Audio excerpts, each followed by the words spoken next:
Greiti ir lengvi pinigai, geros ir naujos mašinos. Štai kas vilioja jaunimą. Kaip tai gauti? Užsidirbti.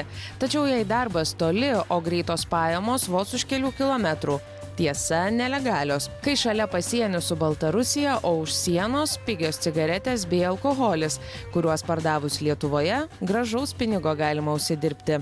Pas mus daug tokių, kurie užsiima šitais reikalais. Yra tokių, kurie oficialiai yra bedarbiai, bet gyvena neblogai. Nes vis pavažinėja už sienos, prisiveža cigarečių. Alkoholio gal kiek mažiau. Pagrindinė jų prekė cigaretės. Nežinau, kiek jie uždirba, bet kiek aš matau, kai parduotuvėje prasilenkiame, perka tokias, kuriuo aš net pati savo negaliu leisti.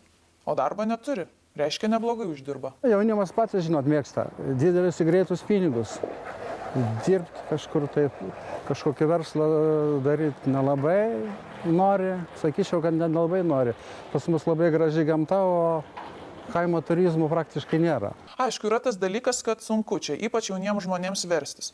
Žemės nederlingos, ūkio čia neužveisi, darbo irgi nėra.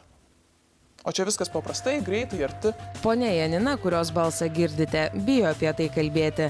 Sako, kaimynų daug aplink, kurie gyvena iš kontrabandos, o tuo verstis nėra sunku, kai, kaip sako Poškonių seniūnas, kur spjausi, ten siena, o už jos dažnai artimieji.